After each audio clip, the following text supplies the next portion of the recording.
రోహిణి ప్రస్తుతం బుల్లితెర, ఓటీటీ, వెండితెర అనే డిఫరెన్స్ లేకుండా అన్ని ప్లాట్‌ఫామ్స్‌లో నవ్విస్తోంది. అసలు నిజంగా సినిమా ఇండస్ట్రీలో కూడా ఆమెకు మంచి పేరు, అవకాశాలు వస్తోంది.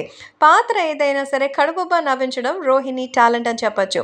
రీసెంట్‌గా 'ది సేవ్ టైగర్స్' రెండో సీజన్‌లో కూడా అదరగొట్టేసింది. సినిమాల్లో ఇప్పుడిప్పుడే మంచి క్యారెక్టర్స్ చేస్తోంది. లేడీ కామెడియన్స్ లేని లోటైతే రోహిణి తీర్చేస్తుంది. అసలే మన ఇండస్ట్రీలో లేడీ కామెడియన్స్ కొరత ఫుల్‌గా ఉంది. దాన్ని రోహిణి బాగా వాడేసుకుంటోంది.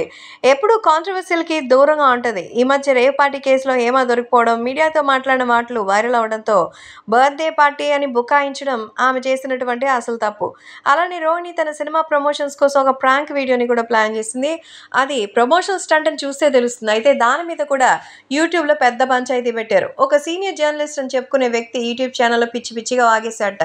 రేవ్ పార్టీలకి వెళ్ళే ఉంటదని నిప్పు లేనిదే పొగరాదు కదా! తన గురించి ఇష్టం వచ్చినట్టుగా మాట్లాడట. తనకి తాగుడు అలవాటు లేదని ఇలా పూర్తి విషయాలు తెలుసుకోకుండా ఇష్టం వచ్చినట్టుగా వాగొద్దని వార్నింగ్ ఇచ్చింది రోహిణి. తన సర్జరీ గురించి మాట్లాడాలని, లావుగా ఉంది, పెళ్లి చేసుకునే ఉద్దేశం లేదన్నాడంటూ మండిపడింది. లావుగా ఉంటే పెళ్లి చేసుకోకూడదా? లావుగా ఉంటే పెళ్లి కాదా? అసలు మీలేని జర్నలిస్టులు సీనియర్ అని, పెద్దవారని, సీనియర్ జర్నలిస్ట్ అని ఒకే కారణంతో వదిలేస్తున్నా. అదే వేరే వాళ్ళ ఏంటి ఈ పాటికి చెప్పు తీసుకొని కొట్టేదాన్నంటూ రోహిణి తీవ్ర స్థాయిలో మాట్లాడింది. మాట్లాడే ముందు కాస్త ఆలోచించి మాట్లాడాలి. ఎవరిని కూడా బాడీ షేమింగ్ చేస్తే అది చాలా నేరం అన్న సంగతి కూడా జర్నలిస్ట్‌కి తెలియకపోవడం చాలా హాస్యాస్పదంగా ఉందని, ఆధారాలుంటే చూపించాలి గానీ నోటికొచ్చినట్టు మాట్లాడడం జర్నలిజం కాదు అంటూ వార్నింగ్ ఇచ్చింది మన జబర్దస్త్ లేడీ కమెడియన్ రోహిణి.